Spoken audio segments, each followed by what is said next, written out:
Olá, vocês que estão em casa. Vamos dar continuidade ao nosso tema da aula, né? E diz respeito à eutanásia, distanásia e ortotanásia. Mas vamos tratar agora da segunda parte, né, da aula, da quinta aula, que diz respeito a alguns temas, né, algumas definições ainda pouco conhecidas, né, na sociedade, né, algumas modalidades de conduta que existe na literatura e que podem estar tendo como desfecho um desfecho ruim, né, resultando na morte do paciente, né. Vamos entender aí que condutas são essas e as reflexões, né, o que pode estar girando em torno disso aí.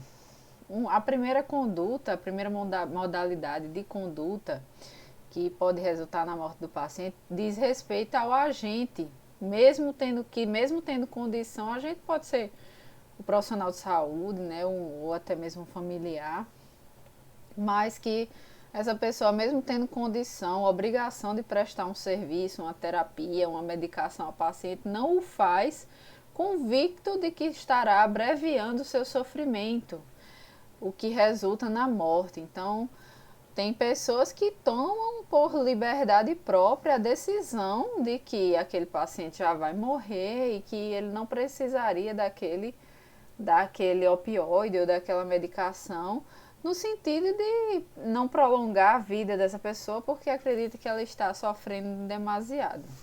Então, ela é conhecida como conduta omissiva, certo? Pode ser considerado também um tipo de negligência, mas isso aí a gente vai conversar mais a posteriori, na próxima aula. Então, a outra conduta é chamada de conduta ativa direta, que são aplicações de terapias analgésicas com a intenção primordial de aliviar as dores do paciente terminal, sabendo que essa medicação resultará no falecimento dele. Então, muitas vezes o paciente ele já está com uma cirrose, o paciente já está em estágio terminal e não tem algumas medicações que são tóxicas para essa pessoa, mas que aliviam a dor de alguma forma. E aí, mesmo assim, o profissional sabendo que aquilo ali vai resultar no falecimento do abreviar, né? Vai fazer com que a pessoa morra ainda mais rápido, né? Mesmo que o prognóstico dela não seja bom. E mesmo assim ele realiza o procedimento, né? Isso daí também é, é um tipo de conduta ativa direta. Ele tem conhecimento e ele faz assim mesmo. A outra modalidade é a conduta ativa indireta, é aquela que é motivada por convicções humanitárias, leva o agente a produzir a morte antecipada de um paciente que esteja com uma doença incurável, com um sofrimento atroz e qualidade de vida ínfima, mas que sozinho não seria capaz de se suicidar. Lembrando aí que isso aí fere os princípios primordiais da ética, né, que diz respeito a o direito supremo à vida, né, a supremacia da vida. Então, agente nenhum deve colocar a autonomia do paciente acima da supremacia da vida. Obviamente que existem cada caso sua exceção e que no caso mesmo que o paciente talvez não esteja em nenhum processo de loucura, no caso não tem nenhum distúrbio mental, nenhum problema mental, mas ainda assim todo caso tem que ser considerado individualmente, tem que ser bem discutido, tem que ser avaliado, mas normalmente a vida, né, a gente sabe que a regra é que a supremacia da vida é maior em detrimento da vontade do paciente de trazer a finitude da sua vida. A gente pode conversar com esse indivíduo, trazer apoio psicológico, né, cuidados paliativos, outros tipos de terapias integrativas inovadoras, né? Dizer, segurar na mão e dizer a essa pessoa que ainda há muito o que se fazer, ainda há muito o que conhecer, o que viver e que não é assim, né? Enfim, tem outras formas de conversar e como eu disse, a fé, né, a espiritualidade tem sido grande aliada para esse tipo de situação desses pacientes. É oportuno destacar que a ortotanásia, por exemplo, ela é permitida em diversos países, como a gente já conversou, e que é tutelada através de princípios jurídicos, então consubstanciados em princípios éticos e morais. Então, como eu falei para vocês, o que mais se aproxima das nossas condutas aí é a ortotanásia. Então, essas modalidades anteriores que a gente conversou, elas não são tão bem aceitas, né? O que a gente aceita aqui no Brasil e que é fundamentado legalmente é a ortotanásia, como a gente já veio conversando anteriormente. Mas que para a ortotanásia acontecer de forma legal e bem registrada devidamente, bem, como eu posso dizer, embasada, nós teríamos que ter conhecimento de um documento, né, onde o paciente exprime suas ideias e suas vontades antes que muitas vezes, suas capacidades mentais, né, decaiam ao ponto de perder a lucidez.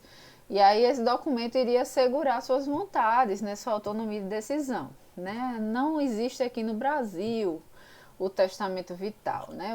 Mas seria uma alternativa para que a gente pudesse regulamentar essa vontade da ortotanásia. Então, dentre os protocolos elaborados e validados para a liberação da prática da ortotanásia, destaca-se o consentimento informado e o testamento vital, que, devido às suas exigências, são considerados seguros e válidos, né? Para se conceder a ortotanásia por meio desses instrumentos, é necessário que o paciente manifeste sua vontade, preferencialmente tem que ser efetuada antes que ele perca sua capacidade civil. Então, isso aí eu já comentei com vocês.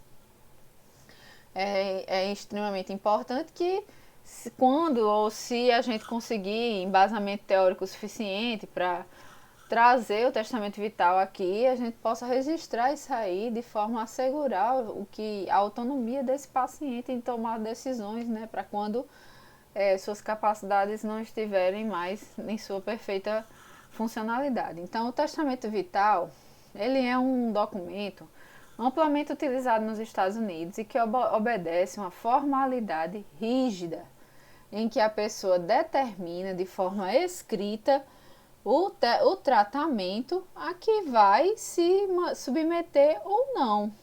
E aí, em certo momento em que se encontra em estado incurável ou terminal, para não ter sua vontade tolhida, caso não possa mais expressá-la, além de evitar a instalação de uma terapia fútil e uma morte indigna e sofrida. Então, esse documento iria assegurar, né, dependendo de claro que isso aí depende de cada indivíduo, cada pessoa vai ter uma escolha diferente, uma história de vida diferente, tem também a questão dos familiares, enfim, mas seria uma forma, né, do paciente expressar que ele não quer procedimentos invasivos, ressuscitação, que ele queria fazer uso aí dos cuidados paliativos, da ortotanásia, para que a qualidade de vida dele fosse primordial, acima inclusive da prolongamento aí artificial da vida, né? Sem qualidade nenhuma. E no Brasil não existe, né? Como está dizendo aqui, não existe ainda o emprego do testamento vital normatizado, o que é um pouco frustrante, né? Normalmente isso aí seria uma documentação viável, né? Seria uma forma de garantir os direitos, de garantir os princípios éticos, né? Pautados na ética e na moral, na bioética, de forma a trazer melhor qualidade de vida para essa pessoa. É importante a gente brevemente aqui explicar que a gente foi capaz de entender nessa aula os termos eutanásia, distanásia e ortotanásia, que muitas vezes nem é tão conhecido assim na academia, né?